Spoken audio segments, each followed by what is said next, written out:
Okay, please stand for the opening prayer.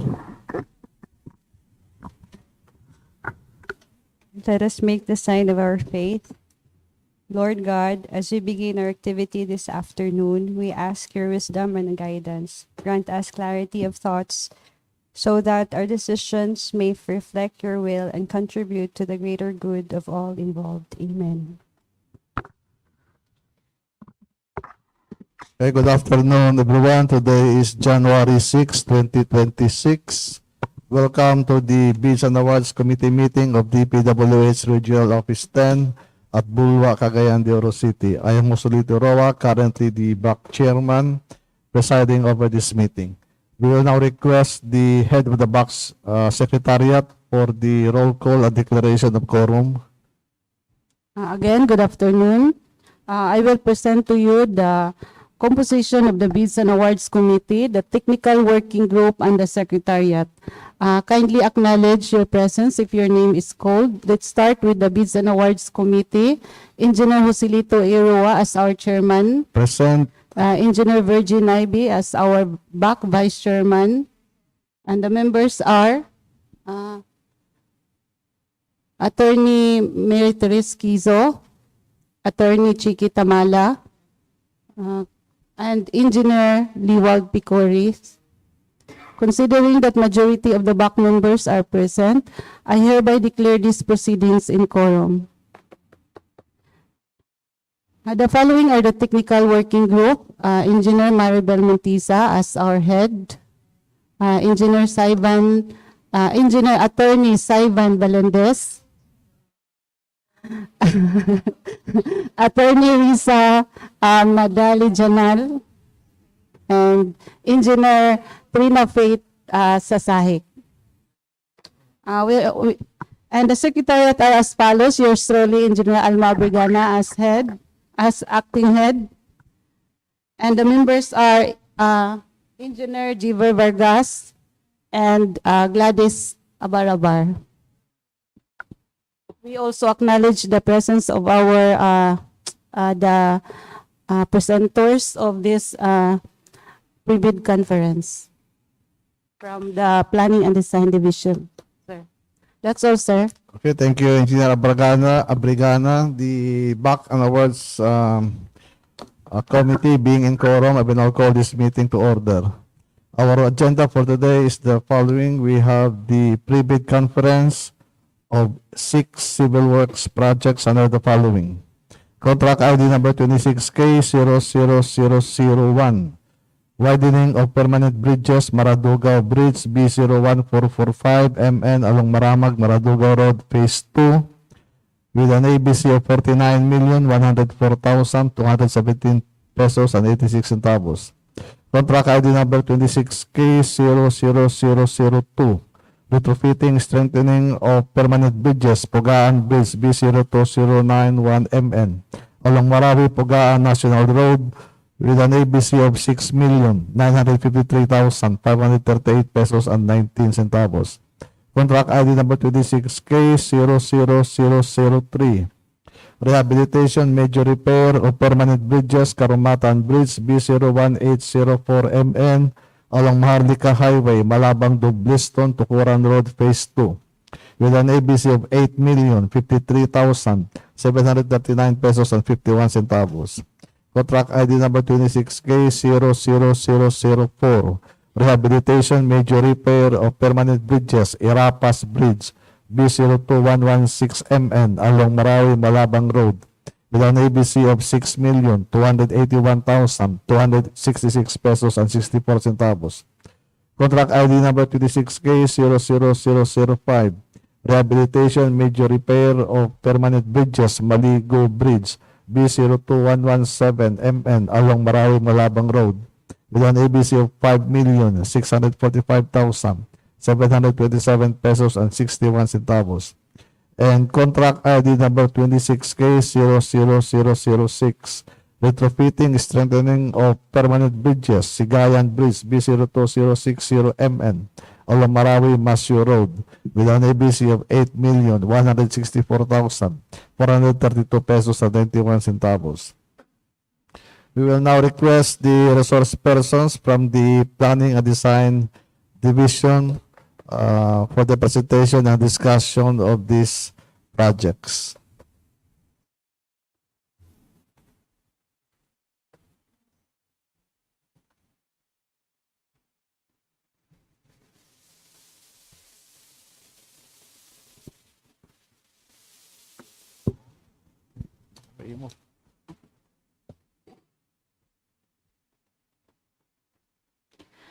Good afternoon, honorable members, chairman and vice chairman of the Bids and Awards Committee. I am Engineer Mary Crest J. Catarong, and on behalf of the Planning and Design Division, I will be presenting one project for the civil works under the FY 2026 Regular Infrastructure Program for this pre-bid conference.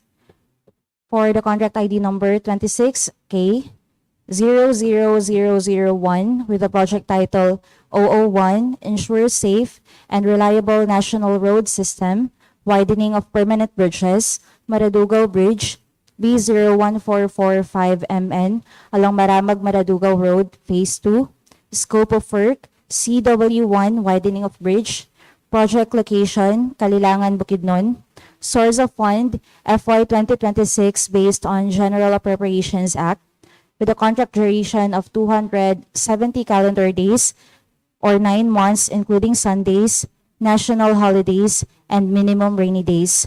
The total estimated cost is 50,309,947 pesos and 43 centavos.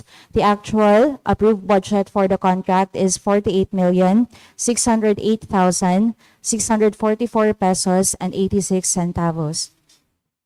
We have here the location map of Maradugaw Bridge, the topographic plan, the general plan, the general elevation, the typical section for abutment, the material sources map. For the bill of quantities, the CW1 widening of bridge is divided into various parts. We have Part A, facilities for the engineer, Part B, other general requirements, Part E, surface courses, Part F, bridge construction, Part G, drainage and slope protection structures, and Part H, miscellaneous structures. The scope of work for the previous contract 24K00230 include the construction of abutment A and B for the substructure and the launching of girders for one span for the superstructure. The scope of work for the current contract 26K00001 include the construction of slope protection structure for abutment A and B for the substructure and the construction of slab, sidewalk, railings, approach slab, and miscellaneous structures for the superstructure. For the minimum equipment requirement, this project will require 16 major equipment and 12 minimum equipment for a total of 28 equipment, with inclusion of material testing equipment set based on Department Order Number 11, Series of 2017, with the subject inclusion of the minimum materials testing equipment in the technical component of the bid. The minimum power requirement, this project will require 76 personnel to complete. We also have here a sample form for the list of contractors, major construction, and laboratory equipment units to be assigned to the contract, supported by certifications of availability. The minimum required PCAB license for this contract is as follows. We have size range medium A and license category B. And that ends my presentation. Thank you. Questions? Prospective bidder, nata. Questions? Okay. Ano yung acknowledge na? Akaroon pa. Okay, next project.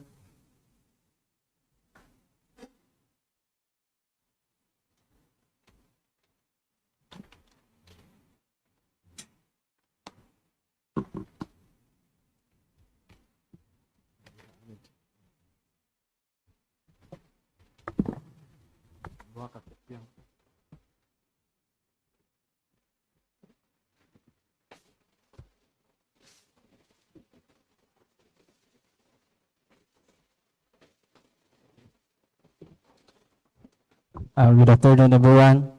My name is Rodelo Di Tabamo of Planning and Design Lanao del Sur Cluster to follow the pre-bid conference of 5 projects in Lanao provinces. For the second project, with contract ID 26K0002, the Pugaan Bridge B02091MN along Marawi Pugaan National Road with project location in Lanao del Sur. The scope of work of retrofitting / strengthening of permanent bridges. Source of fund FY 2026 NEP. An appropriation of 10,274,000 pesos and ABC of 6,953,538.19 pesos and a total calendar days of 120.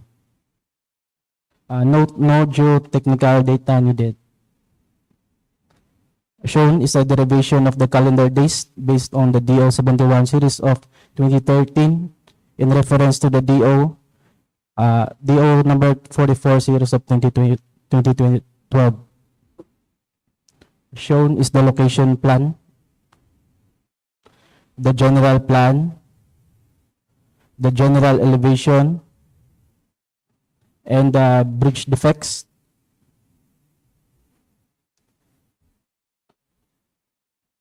And the layout of the carbon fiber sheet. For the bill of quantities for the CW1, we have Part A, facilities for the engineer. Part B, other general requirements. Part E, services courses.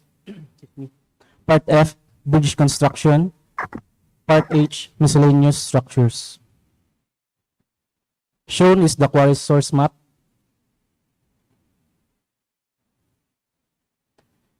And the minimum equipment requirements, we have 14 for the major and 6 for the minor, and for grand total of 20. With DO number 11 of series 2017, the inclusion of minimum material testing equipments in the technical component of the bid. For contractor with license classification small b.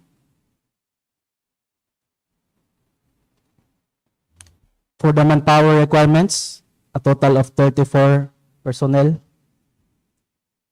The status of submittals, the PAO, ABC, and DUPA, also the DED plan and the BOQ are all approved. Shown is the cover page of the detailed engineering design of the project.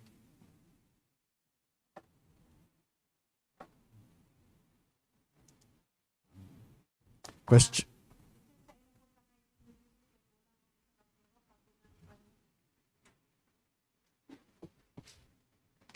Then 0002. Okay.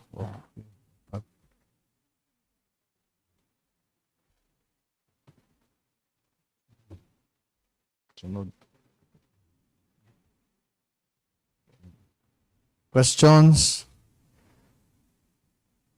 Before proceeding, we would like to acknowledge the presence of the we have prospective bidder, 5NG Construction Services, represented by the General Manager, Hussein A. Grande.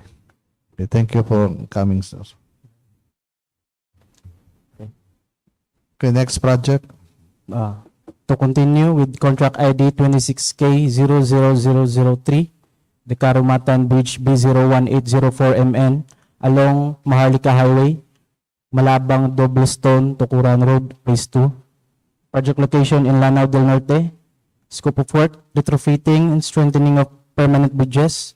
Source of fund, FY 2026 NEP. A total appropriation of 9 million pesos.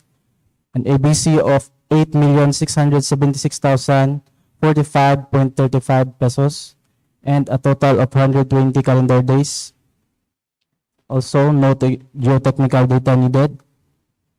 Shown is the derivation of the calendar days based on DO 71 series of 2013 in reference to DO number 44 of series 2012. Shown is the location plan, the general plan, the typical section For the bill of quantities, we have for CW1 Part A, facilities for the engineer. Part B, other general requirements. Part C, earthwork. Part F, bridge construction. Part H, miscellaneous structures. Shown is the quarry source map. For the minimum equipment requirements, for major, we have 3 and 7 minor equipments for a total of 10. For DO11 Series 27, inclusion of the minimum material testing equipment in the technical component of the bid for contractors with license classification small b, as shown. For manpower requirements, a total of 18 number of personnel. For the status of the submittals, the PAO, ABC, and DUPA, DD plan, and BOQ are all approved. Shown is the cover page of the detailed engineering design plan of the project. Okay, questions? None. Okay, next project. For the next project with the contract ID 26K00004, the Erapas Bridge B02116MN along Marawi-Malabang Road. Project location in Lanao del Sur. Scope of work, rehabilitation, major repair of permanent bridges. Source of fund, FY 2025 net. Appropriation, 14,144,000 pesos. And ABC of 6,281,266.64 pesos. And a total calendar days of 120.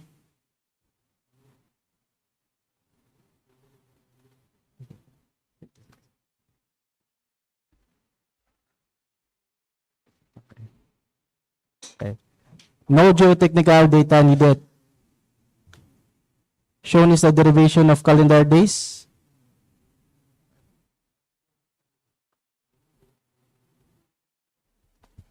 The location plan, the general plan, the general elevation, the bridge defects. For the bill of quantities, for CW1, Part A, we have facilities for the engineer.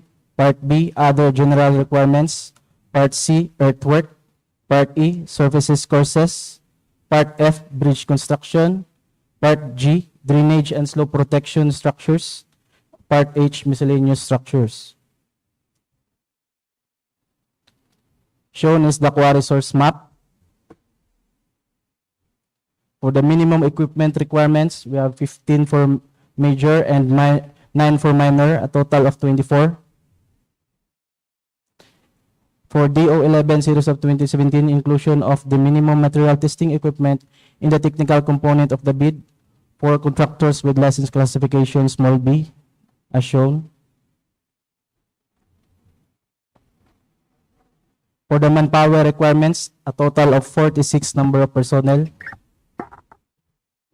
The status of submittals, the PAO, ABC, and DUPA, also the DED plan and the BOQ are all approved.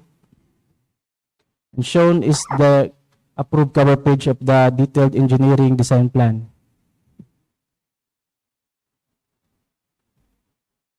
Questions? None. Okay, next.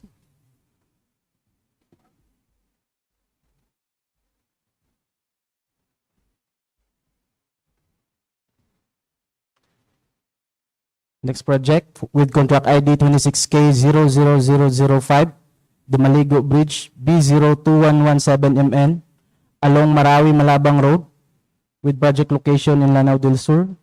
Scope of work, rehabilitation, major repair of permanent bridges. Source of fund, the FY 2026 net. A total appropriation of 14,949,000 pesos. An ABC of 5,645,727.61. A total contract duration of 120 calendar days. Also, no geotechnical data needed.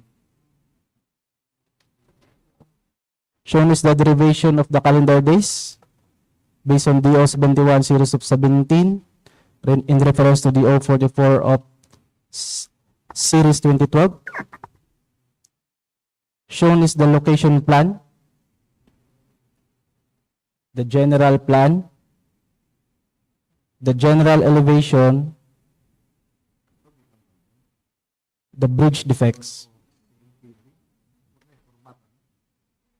For the bill of quantities, CW1 Part A, facilities for the engineer. Part B, other general requirements. Part C, earthwork. Part E, surfaces courses. Part F, bridge construction. Part G, drainage and slope protection structures. And Part H, miscellaneous structures. Shown is the quarry source map. The minimum equipment requirements, 15 for major and 6 for minor, a total of 21. With Department Order 11 Series of 2017, the inclusion of the minimum material testing equipment in the technical component of the bid for contractors with license classification small b, as shown. The manpower requirements, 46 total number of personnel. The status of submittals, PAO, ABC, and DUPA, DED plan, and BUQ are approved. Shown is the approved cover page of the detailed engineering design plan for the project. Questions? Okay, none. Last project. 06. Oh. 0506.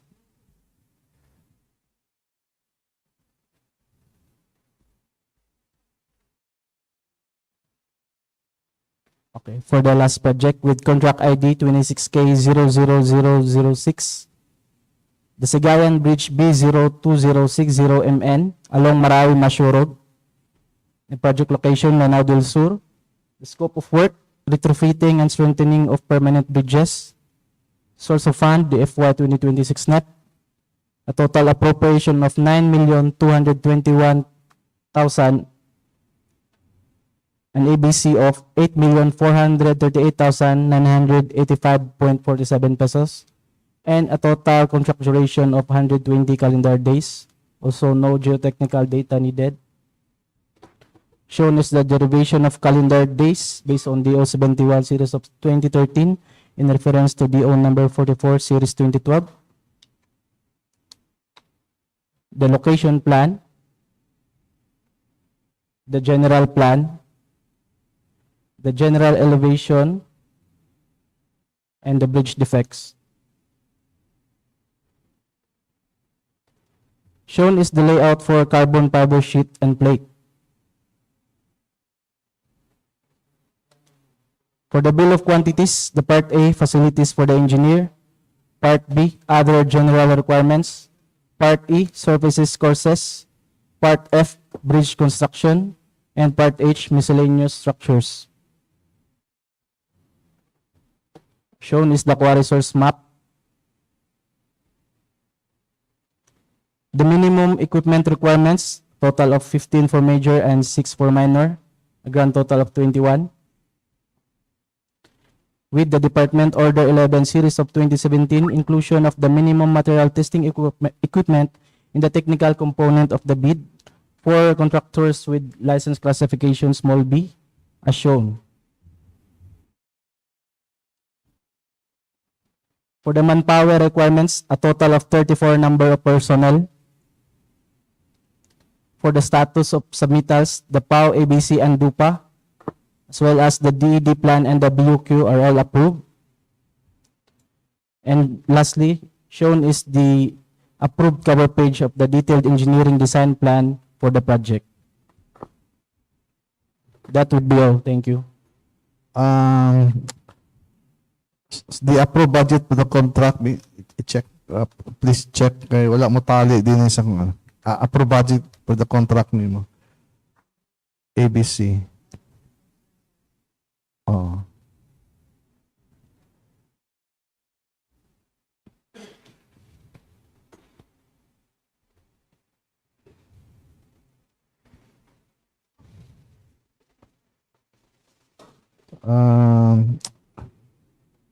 Dinhis, sakto ba? 8,164,432 point. Yes.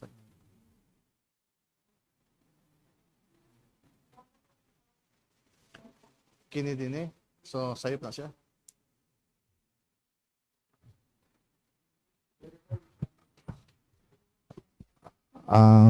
Tatang usap pa muna sa CMPD, new CMPD, di ba? Verify lang later ang imong approve budget for the contract.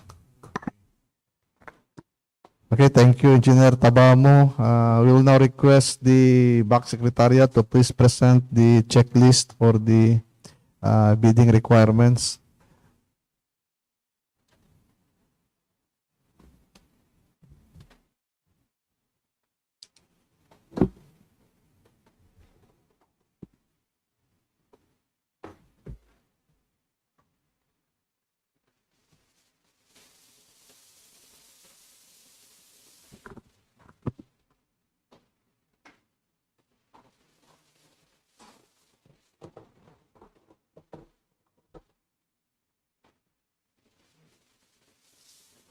Good afternoon, everyone. I'll be presenting to you the checklist for technical and financial requirements for the civil works projects. For the technical requirements, number 1, PhilJEP certificate of registration and membership. Number 2, if not enrolled in CWA, following Class A and B documents not covered by PhilJEP certificate must be included. Number 1, PCAB license registration. Number 2, statement of all ongoing government and private projects. Number 3, SLCC. Number 4, NFCC computation and statement of total assets and liabilities. Number 5, JVA joint venture agreement if applicable. Letter B, if enrolled in CWA, Class A and B documents in CWA, if any, to be updated.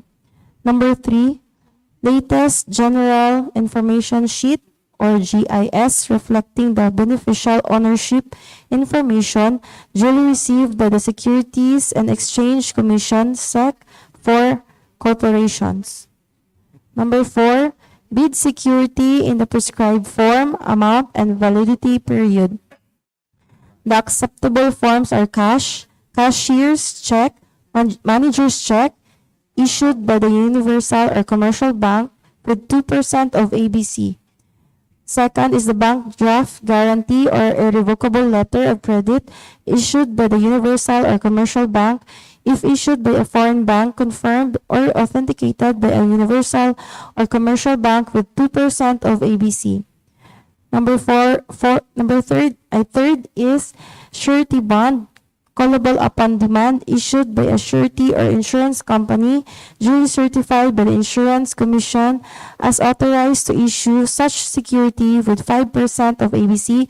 And lastly is the bid securing declaration. Bid security is in prescribed form, amount, and validity period. Number 5, projects requirements. Letter A, organizational chart for the contract to be bid. Letter B, list of contractors' key personnel to be assigned to the contract with their complete qualification data. Letter C, list of contractors' major construction and laboratory equipment units owned, leased, and or under purchase agreements, supported by proof of ownership, lease, purchase, and certification of availability of equipment from the lessor vendor for the project duration. Number 6, omnibus sworn statement and in the form prescribed by RA 12009 with the 11 items. Number 7, sworn affidavit of eligibility and beneficial ownership.